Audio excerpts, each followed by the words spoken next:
नमस्कार। आज और कल में आप सभी का स्वागत है। सबसे पहले आपको अमेरिकी बाजार का अपडेट दे दे। अमेरिकी बाजार में जबरदस्त गिरावट देखी जा रही है। डाउ जोन्स में करीब 400 अंकों की गिरावट इस वक्त दर्ज की गई है। बाजार खुलते ही अमेरिकी बाजारों में ये जबरदस्त गिरावट देखी जा सकती है। कमजोरी के साथ खुले हैं अमेरिकी बाजार। डाउ जोन्स में 400 अंकों की गिरावट देखी जा सकती है और कारोबार खुलते ही जो अमेरिकी बाजार है उसमें साफ तौर पर जबरदस्त कमजोरी और गिरावट का माहौल नजर आ रहा है। तो डाउ जोन्स की बात करें तो फिलहाल जो लेवल्स हमें देखने को मिल रहे हैं, 400 अंकों की गिरावट। नैस्डैक में करीब 200 अंकों की गिरावट अमेरिकी बाजार में नजर आ रही है। तो डाउ जोन्स और नैस्डैक दोनों में यहां पर गिरावट के साथ कारोबार की शुरुआत हुई है। लाल निशान में अमेरिकी बाजार खुले हैं। तो अमेरिकी बाजार में इस वक्त कमजोरी देखने को मिल रही है। डाउ जोन्स लगभग 400 अंकों की गिरावट और नैस्डैक में लगभग 200 अंकों की गिरावट के साथ यहां पर कारोबार की शुरुआत हुई है।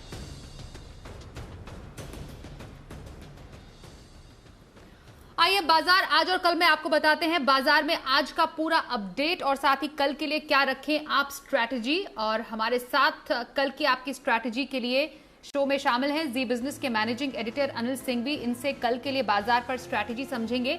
साथ ही हमारे साथ एचडीएफसी सिक्योरिटीज के वीके शर्मा है हमारे खास मेहमान। शर्मा सर, बहुत स्वागत करते हैं आपका। और पूरी रिसर्च टीम हमारे साथ है, उनका भी परिचय करा दे। कुशल से जानेंगे कैसा रहा बाजार का हाल और सेक्टर्स में सबसे ज्यादा एक्शन देखने को मिला। कुशल से समझेंगे। देवांशी हमें बताएंगी एफएनओ में किसे मिल सकती है जगह। वरुण से समझेंगे मॉर्गन स्टैनली ने भारतीय बाजार पर भरोसा जताया है, दिसंबर तक कहां जाएगा सेंसेक्स। और मानसी हमें बताएंगी कॉफी में क्यों आई है तेजी। लेकिन सबसे पहले हम बात करते हैं भारतीय बाजारों के आज के कारोबार की। शेयर बाजार में आज हमने देखा आखिरी घंटों में दबाव बढ़ता चला गया और निफ्टी करीब 80 अंकों की कमजोरी के साथ 15,030 पर बंद हुआ। सेंसेक्स 290 अंक फिसलकर 50,000 के नीचे लुढ़का। निफ्टी बैंक 237 अंक गिरकर 33,700 के नीचे बंद हुआ। आज बाजार पर सबसे ज्यादा दबाव फाइनेंस, मेटल और निजी बैंकों ने बनाया। एफआईआईज और डीआईआईज की तरफ से क्या संकेत आज देखने को मिले हैं। एफआईआईज यानी विदेशी संस्थागत निवेशकों ने कैश मार्केट में 698 करोड़ रुपए की आज बिकवाली की है। वहीं डीआईआईज यानी घरेलू संस्थागत निवेशकों ने आज 853 करोड़ रुपए की बिकवाली की है।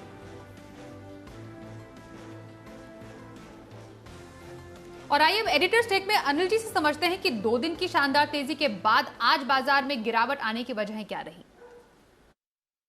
दुनिया भर के बाजारों की कमजोरी का असर भारतीय बाजारों पर आज देखने को मिला और 2 दिनों की शानदार तेजी के बाद बाजारों में आज ब्रेक लगता नजर आया। हालांकि एसएक्स निफ्टी 100 पॉइंट से ज्यादा कमजोर था, लेकिन उसके मुकाबले भारतीय बाजार खुले काफी कम कमजोर। सिर्फ 50 अंक नीचे निफ्टी खुलता हुआ दिखा और बैंक निफ्टी पर भी कमजोरी कोई खास नहीं थी और उसके बाद दिन भर सीमित दायरे में उतार चढ़ाव के बीच कारोबार करता हुआ। जिस तरह का मूड माहौल ग्लोबल मार्केट्स का था और 200 पॉइंट नीचे डाउ फ्यूचर्स ट्रेड करते हुए दिख रहे थे, उसको देखते हुए भारतीय बाजारों की क्लोजिंग किसी भी लिहाज से बुरी नहीं कही जाएगी, क्योंकि 15,000 के ऊपर बंद होने में निफ्टी कामयाब रहा। बैंक निफ्टी भी 33,700 के बेहद करीब बंद हुआ। तो उस लिहाज से आप देखेंगे तो वाकई में एक्शन काफी बेहतर था। हल्की फुल्की बिकवाली आपको मेटल शेयरों में दिखी होगी, बैंकिंग शेयरों में दिखी होगी, लेकिन बाकी कई सारे स्टॉक्स, फार्मा, ये सब एक्शन में आते हुए दिखे। वहां पर भरपूर खरीदारी थी। कैश मार्केट के स्टॉक्स में अब भी खरीदारी का रुझान बना हुआ है। आज की कमजोरी के पीछे वजह एक तो ग्लोबल मार्केट्स की कमजोरी थी, लेकिन दूसरी ओर एफआईआईज की तरफ से भी कल के सेशन में दमदार खरीदारी के आंकड़े आए, इंडेक्स फ्यूचर्स में भी और स्टॉक्स में भी। तो उस लिहाज से थोड़ी बहुत शॉर्ट कवरिंग एफआईआईज ने कर ली थी और इसलिए शॉर्ट कवरिंग का ज्यादा सहारा नहीं मिला। लेकिन कोरोना के घटते हुए आंकड़े बाजार को गिरने से रोक रहे हैं। सेंटीमेंट मजबूत है। तकनीकी तौर पर 15,000 के ऊपर टिके रहना बाजार के लिए एक अच्छा संकेत है। और इन सब के बीच में ग्लोबल मार्केट्स की बड़ी कमजोरी के बावजूद भारतीय बाजार सीमित दायरे में कारोबार करते हुए बंद हो गए और कोई खास नुकसान देखने को नहीं मिला। तो अच्छी तेजी के बाद बाजार में थोड़ा ठहराव, हल्का फुल्का करेक्शन, थोड़ा कंसोलिडेशन, कमजोर ट्रेडर्स की थोड़ी पोजीशन कम होना और मजबूत हाथों में इसे शिफ्ट होना, यह है आज के पूरे ट्रेडिंग सेशन का सार। अनिल जी से कल के बाजार पर भी स्ट्रैटेजी हम समझेंगे, लेकिन उससे पहले आज खबरों के दम पर कहां सबसे ज्यादा एक्शन दिखा समझते हैं कुशल से। कुशल जरा बताएं कहां पर थी आज सुस्ती और कहां पर थी आज तेजी। जी, तो 2 दिन की तेजी के बाद बाजारों पे आज जो है ब्रेक लगता हुआ नजर आया और निफ्टी देखें करीब 60-70 अंकों की गिरावट के साथ बंद होता हुआ दिखा। इनफैक्ट इसमें एक जो गिरने वाले शेयर थे उसमें सबसे ज़्यादा जो आज टूटा वो था टाटा मोटर्स। पोस्ट मार्केट इसके नंबर्स आए थे कल के सत्र में और आज आप देखिए इस पर रिफ्लेक्शन आता हुआ नजर आया और HDFC लिमिटेड, M&M जैसे स्टॉक्स में भी आज हमें बिकवाली देखने को मिली। चढ़ने वाले शेयरों में सरकारी कंपनी कोल इंडिया टॉप गेनर निकला, जहां पर यहाँ पर अच्छी तेजी बनी। सिप्ला, सन फार्मा जैसे जितने भी फार्मा स्टॉक्स है वहां पर भी आज हरियाली का माहौल हमें देखने को मिला। NBFCs पर्टिकुलरली आज के सत्र में दबाव में रहे, जिसमें उज्जीवन सबसे पहला गिरावट का रुझान इसमें बना। HDFC के साथ साथ बजाज फिनसर्व, M&M फाइनेंस जैसे स्टॉक्स पर भी दबाव था। मेटल स्पेस से बात करेंगे तो यहाँ पर भी आज बिकवाली का दौर हमें देखने को मिला। खासकर अगर आप नाल्को की बात करें तो यहाँ पर 3 से 4% का फॉल आया। वहीं JSW स्टील, टाटा स्टील जैसे शेयरों पर भी दबाव बना। प्राइवेट बैंकिंग स्पेस में Kotak Mahindra bank, HDFC bank समेत जितने भी फ्रंट लाइन काउंटर्स हैं वहां पर हमें बिकवाली नजर आई। और अंत में अगर आप होटल स्पेस की बात करें तो यहाँ पर तेजी काफी ज्यादा बनती हुई नजर आ रही है। इनफैक्ट पिछले 2-3 दिनों से बेहतरीन तेजी oriental hotel, CIH, associated Indian hotels में आती हुई नजर आई। रियल्टी स्पेस में भी बढ़िया तेजी थी, जहां पर ओबरे रियल्टी टॉप गेनर निकल कर आया, 7% का दमदार उछाल यहां पर दिखाया। इसके अलावा ब्रिगेड एंटरप्राइजेस के भी नंबर्स आते हुए दिखे थे कल पोस्ट मार्केट और आज के रिएक्शन में यहां पर भी अच्छी तेजी बनती हुई नजर आई। फार्मा स्पेस से बात करेंगे तो सिप्ला, सन फार्मा समेत कैडिला हेल्थकेयर और लुपिन जैसे स्टॉक्स में भी अच्छी खासी तेजी आज के सत्र में दर्ज हुई। और अंत में अगर आप जी के हिट कॉल्स को देखें तो उसमें L&T इन्फोटेक श्रीकांत जी ने हमें रिकमेंड किया था। ADF फूड्स जैन साहब के जेम्स में आपको बताया गया था। टेक सोल्यूशंस सिमी जी ने SPL में अपने शो में बताया था। तो कहीं ना कहीं ओवरऑल जिस तरह का बाजार का मोमेंटम है उसमें भी काफ़ी सारे स्टॉक्स ऐसे हैं जो आपको कैश स्पेस से आइडेंटिफाई करने हैं और यहाँ पर अच्छी खासी तेजी बनती हुई नजर आ रही है। तो अब देखना होगा कि कल जो है वीकली एक्सपायरी का दिन है, किस तरह से बाजार पैन आउट होता है आज की गिरावट के बाद। चलिए अब VK शर्मा जी का रुख कर लेते हैं। शर्मा सर, बाजार के कारोबार पर आपकी राय और स्ट्रैटेजी क्या रखी जा सकती है, और हमेशा की तरह आपका इंट्राडे जो कॉल होगा वो समझेंगे, और पोजिशनल व्यू कहां पर रखा जाए? जी, ये अनिल जी ने समझाया कि बाजार हमारे क्यों गिरे हैं।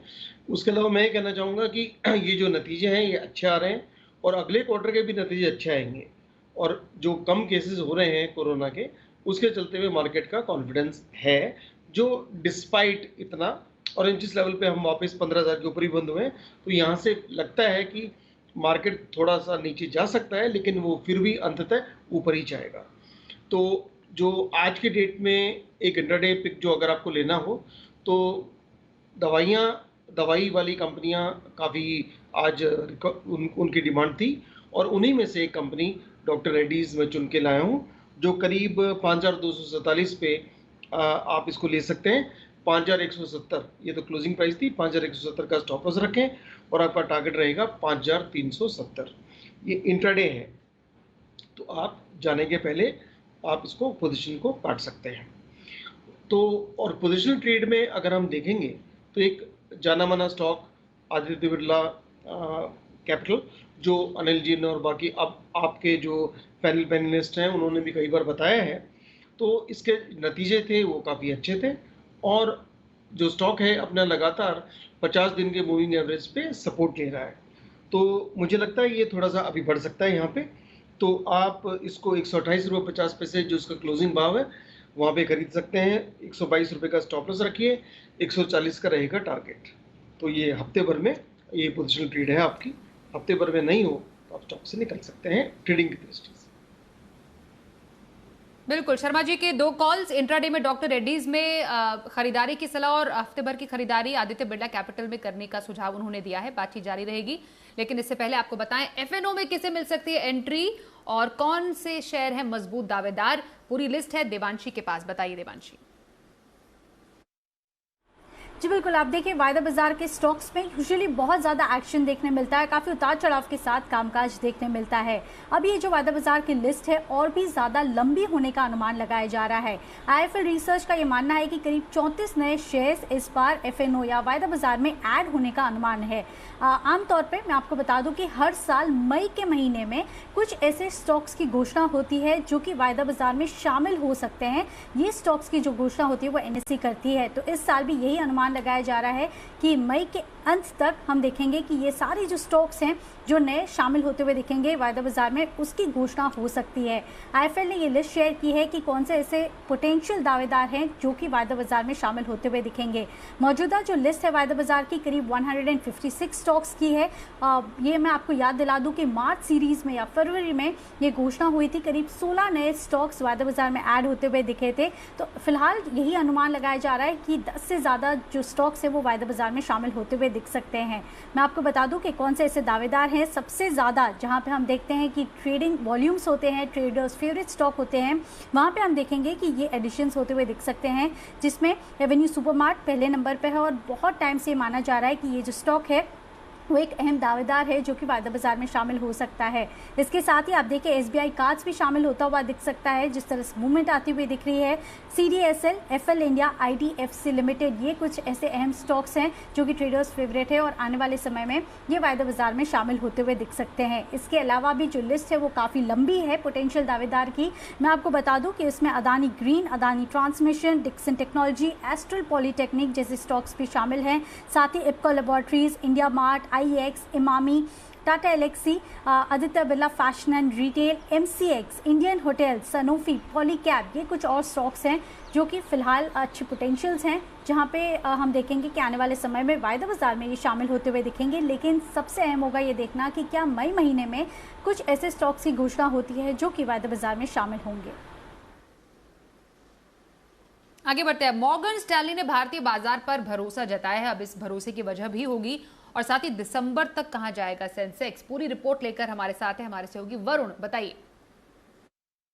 देखिए, भारत और भारतीय बाजारों को लेके मॉर्गन स्टैनली काफी बुलिश है और इसके लिए दिसंबर 2021 तक का इनका सेंसेक्स का टारगेट है 55,000 का, और ये तो इनका बेस केस टारगेट है और इनका कहना है कि 50% प्रोबेबिलिटी है कि 55,000 तक मार्केट पहुंचेगा, सेंसेक्स पहुंचेगा। लेकिन इनका जो बुल केस टारगेट है सेंसेक्स पे वो है 61,000 का, और इनका कहना है कि 30% प्रोबेबिलिटी है कि 61,000 तक मार्केट यानी कि सेंसेक्स पहुंचेगा, और केवल 20% प्रोबेबिलिटी है जो कि इनका बेयर केस है कि करीब 41,000 तक सेंसेक्स पहुंच सकता है। देखिए, भारतीय बाजारों को लेके ये काफी बुलिश है। इनका कहना है कि जो इमर्जिंग मार्केट्स है उसके मुकाबले भारतीय बाजारों में आपको ज्यादा तेजी देखने मिलेगी। और ऐसा क्यों है? देखिए, सबसे पहले तो इनका कहना है कि जो कोविड के केसेस है इनको लगता है सेकेंड वेव में अब वो पीक आउट हो चुके हैं और यहाँ से केसेस जो है वो कम हो सकते हैं, और यहाँ से अगर वैक्सीनेशन का जो रोल आउट है वो अच्छा रहा तो भारतीय बाजारों में सेकेंड हाफ में आपको एक भरपूर और अच्छी खासी तेजी जो है वो देखने मिल सकती है। भारत पे वैसे ओवरवेट है। इनका कहना है कि खासकर साइक्लिकल्स और जो रेट सेंसिटिव्स है उनमें आपको सबसे ज्यादा तेजी देखने मिलेगी। मिड कैप और स्मॉल कैप काउंटर्स, यहाँ पे भी आप स्टॉक स्पेसिफिक एक्शन देख सकते हैं। जम के तेजी इन काउंटर में भी होने वाली है।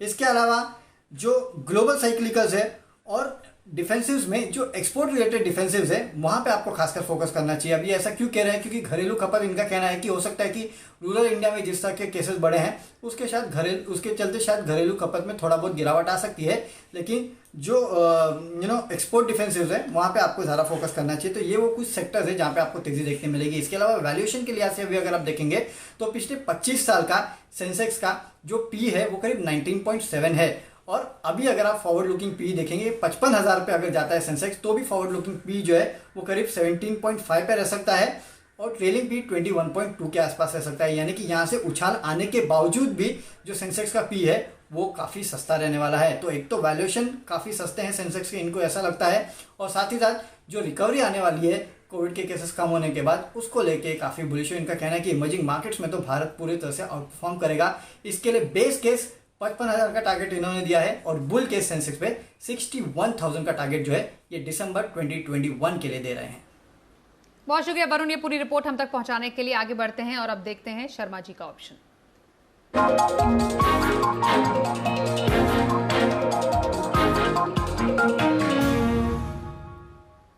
एचडीएफसी सिक्योरिटीज के वीके शर्मा जी से बात करते हैं। सर, अब कल के लिए ऑप्शन स्ट्रैटेजी क्या है आपकी? स्वाति जी, इस सेगमेंट के दर्शकों को मेरा दोबारा नमस्ते, और दो ऑप्शन लेकर आया हूं।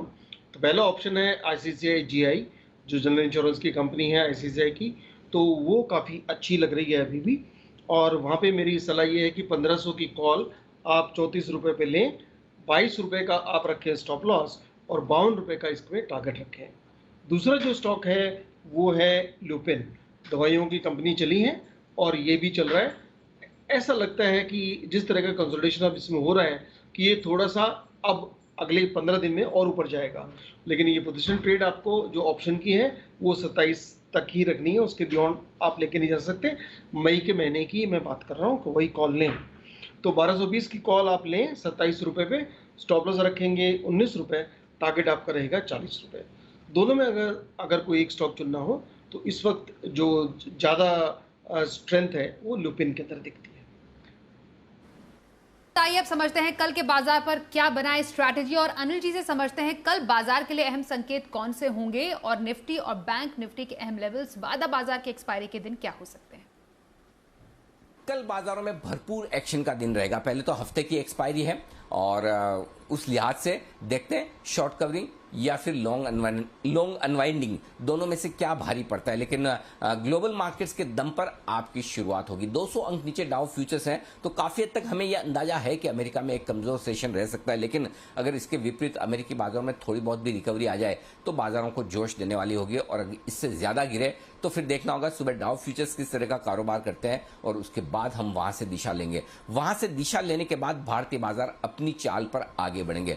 14,900 14,950 कल आपके लिए मजबूत सपोर्ट का काम करेगा निफ्टी पर, और ऊपरी स्तर पर 15,125 से लेकर 15,200 तक की तैयारी निफ्टी की हो सकती है ऊपर जाने के लिहाज से। बैंक निफ्टी के लिए जहां तक सवाल है 33,300 33,500 मजबूत सपोर्ट के तौर पर रहेगा बैंक निफ्टी, और ऊपरी स्तरों पर 34,000 34,200 की रेंज है जहां पर हल्की रुकावट का मामला आपको बैंक निफ्टी में नजर आ सकता है। मिड कैप स्मॉल कैप शेयरों में एक्शन कल भी भरपूर रहेगा। हाँ, ये जरूर है कि कल के सेशन में थोड़ा उतार चढ़ाव वाला मामला इस लिहाज से हो सकता है, हफ्ते की एक्सपायरी और दोनों तरफ की पोजीशन है। शॉर्ट पोजीशन भी है बाजार में, तो पिछले 2 दिनों में जो तेजी हुई है आज को छोड़ दे तो उसमें काफी कुछ लॉन्ग्स भी बने, तो दोनों तरफ के ट्रेडर्स की ताकत आजमाइश का दिन होगा। और उम्मीद करें बड़े अहम लेवल के बीच में जो बाजार फंसा है कल एक बड़ा ब्रेकआउट ऊपर या नीचे की तरफ ग्लोबल मार्केट्स के दम पर देखने को मिले। कोरोना के आंकड़े बाजार में कंफर्ट दे रहे हैं, लगातार 3 लाख के नीचे का आंकड़ा बाजार को पसंद आ रहा है और उससे बाजार में जोश आता दिख रहा है। एफआईज के फ्लोज भी थोड़े बेहतर होते हुए दिख रहे हैं, बिकवाली का प्रेशर कम हुआ है, हल्की फुल्की शॉर्ट कवरिंग और खरीदारी हुई है। बस सिर्फ कल आपको एक अच्छी क्लोजिंग के लिए चाहिए ग्लोबल मार्केट से थोड़ा सपोर्ट। तो अगर अमेरिका से थोड़ा सपोर्ट मिलता है तो कल बाजार फिर 15,125 15,200 की तरफ बढ़ने के लिए फिर से हो सकते हैं तैयार। तो अनिल जी से हमने समझा कल के बाजार पर स्ट्रैटेजी क्या रहे। अब वीके शर्मा सर आपके पास आ रहे हैं एक बार फिर से, और आपसे जानेंगे लॉन्ग टर्म स्ट्रैटेजी के लिए आज आपके पिक आप कौन से देने वाले हैं। जी स्वाति जी, लॉन्ग टर्म के लिए पिक मैं ऐसी लेके आ रहा हूँ जो एक कंजर्वेटिव इन्वेस्टर के लिए है, और उस कंपनी का नाम है आईटीसी। जाना पहचाना स्टॉक है, और जब से सेंसेक्स बना है 1986 में ये बना था, लेकिन इसका जो बेस ईयर था 78-79, तो पहले साल से ये इंडेक्स के अंदर है और लगातार बना हुआ है उन चुनिंदा शेयर में से जो लगातार है। तो ये क्यों पसंद है? क्योंकि इस कंपनी के जो प्रक्रिया है कि टोबैको बिजनेस को कम करने का और जो एफएमसीजी बिजनेस को बढ़ाने का, होटल बिजनेस को टर्न अराउंड करने का, पेपर और बाकी बिजनेस भी अच्छा करने का, एग्री का बिजनेस अच्छा करने के लिए, तो ये रंग ला रहे हैं। अभी हमने देखा कि एफएमसीजी जो एक बिजनेस था इसका, वो उसका जो ग्रोथ है वो काफ़ी अच्छा आया है इस साल में पिछले साल के मुकाबले। तो अब आशा बन रही है कि इसके अंदर प्राइसिंग पावर भी आगे आएगा, और ये जो कंपनी है ये बड़ा कंट्रोल कॉस्ट पे रखती है। अगर हम पेपर की बात करें तो खुद की पेपर मिल है, भद्राचलम पेपर बोर्ड, और खुद का टोबैको उगाते हैं, किसानों को भी सपोर्ट करते हैं, और अपना एक डिस्ट्रीब्यूशन नेटवर्क है जो सबसे माहिर है। पूरा डिस्ट्रीब्यूशन नेटवर्क अगर हम देखें तो सबसे स्ट्रॉन्ग इसका गिना जाता है। तो कुल मिला के बहुत महंगा स्टॉक नहीं है। 2000 अगर हम 23 को देखें अर्निंग्स को, तो 14-15 पी पे ये स्टॉक उपलब्ध है। मजे की बात क्या है कि करंट भाव पे 208 रुपये पे इसमें जो डिविडेंड यील्ड है वो है महज 4.8%, यानी कि एफडी से भी ज़्यादा, मतलब सेविंग बैंक और एफडी से थोड़ा कम। लेकिन एक चीज़ देखने वाली बात यह है कि कंपनी ने पिछले साल अपना डिविडेंड ट्रैक रिकॉर्ड जो गाइडेंस उसको बदला है। तो अभी ये 80 से 85% सालाना जो प्रॉफिट कमाएगी उसको डिविडेंड के तौर पे देगी। तो आगे जाते हुए अगर इस वक्त अगर आप लेते हैं स्टॉक को तो यील्ड है 4.8%, लेकिन ये 6 या 7 साल के बाद आप देखेंगे कि आपकी यील्ड तो बहुत अच्छी बन चुकी होगी, बिकॉज तब जब कंपनी डिविडेंड जब ज़्यादा देगी और आप तो स्टॉक पहले ले चुके हैं। तो उस दृष्टि से टारगेट है 208 का भाव है, 250 का टारगेट, साल भर में आप 20% रिटर्न इसमें से कमा सकते हैं। तो वीके शर्मा जी की पसंद लंबी अवधि की खरीदारी के लिए लॉन्ग टर्म पिक जो है उन्होंने आज सिलेक्ट की है आईटीसी। बहुत शुक्रिया शर्मा जी, आप शो में आज हमारे साथ शामिल हुए और तमाम सहयोगियों का भी बहुत शुक्रिया हम तक एक्सक्लूसिव खबर और रिसर्च पहुंचाने के लिए। तो इसी के साथ आज के शो में बस इतना ही।